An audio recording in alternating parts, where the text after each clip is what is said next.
What are the things a smart man is afraid of? And if you want to check yourself, check it. Because one fear is like Kabir Das. I believe the smartest person in the history of India is Kabir Das. I have not seen anyone like him. I have not seen him either, by the way. But whatever I have read about him, I have it right. You might think I am 600 years old, so he is. But when he was, I think he must not have been that smart. You will not find such a confident man in the entire history. I mean the one who, in the period between the Delhi Sultanate and the Mughal period, on the Delhi Sultanate, basically, would take on even the king of his time. It is said that Sikandar Lodi tried to kill him thrice. He escaped thrice. Don't know how. Even the children, I think, must have had a group of their own which would help them. She is fortified with everyone. Any Malvi, any panda comes, she beats them all up. She did it alone, that too in the Middle Ages. People don't have the courage to say anything today. In the 21st century, one gets scared to say anything. In the 14th century, he was set on fire while standing in the middle of the road. But people said, "We are your fans. We want to be like you." They said, "Come, we will burn your house first. Come. Whoever burns his house, come with us. If you are ready to burn your house, come with me. Otherwise, stay at your aunt's house peacefully." This path is very dangerous. It is not a path to joke about. And when you see such courageous people, you will say, what is the problem faced by intellectuals? Till a point of time, money, that if you say this, you will get money. If you say that, you will get less money. So, the greed for money cannot be controlled. So they say things that will fill their pockets. Then what happens? Politics, that if this party is good, then skip it and say something else. I can get something from here. I can get power.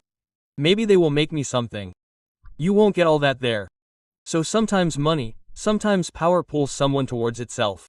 Some intellectuals, some artists avoid both of these. They are neither interested in money nor power. To hell with money and power. The last risk is that I say something such that more and more people respect me. Accept me. Public acceptance. And if before speaking something and before forming your opinion you are concerned about the public opinion about you, then you are not a true intellectual. The price of being an intellectual is that you are alone. Many times the whole society stands against you.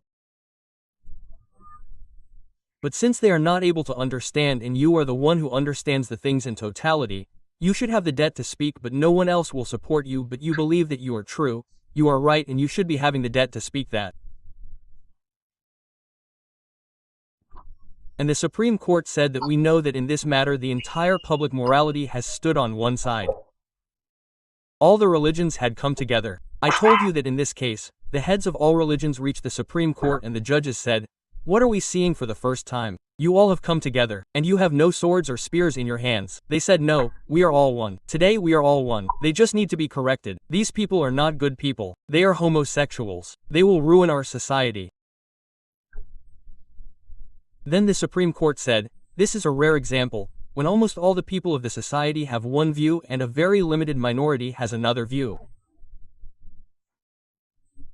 And we find that very limited minority has the point in their view. And they should be given equal protection of laws. Their rights should be protected. And since we are the judges of a democracy, we have to uphold constitutional morality over public morality.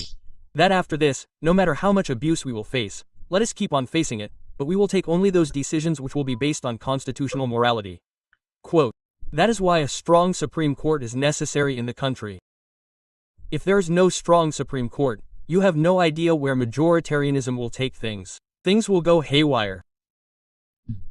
The last danger to democracy is dictatorship of the majority. If a party has the majority, if it has been able to have the votes of the majority and the guarantee that they will again have the votes of the majority and they become communal, they go against other minorities and other sections of the society. If we don't have a strong Supreme Court, no one can stop the country from going into dictatorship of the majority. And majoritarianism is not democracy. Democracy means every individual has the dignity to live off, be it a minority, be it a majority. And that is why it is being said that now the leaders may belong to a party, but the chief minister or the prime minister belongs to the country or the state, They do not belong to any community, they do not belong to any community. And if any chief minister or prime minister decides that I belong to only one community, then there should be someone to tighten him. No one can tighten it in England, America and India. Well, in this case the Supreme Court is sitting to tighten it. The situation in England is such that it is said about the Parliament that the Parliament of Britain cannot do only one thing. It cannot make a male a female and a female a male. Everything else it can do. Because it is a country with parliamentary supremacy, and we are the ones with balance of power. So whenever constitutional morality asks you, now mention these cases as references. And this is something great about our country.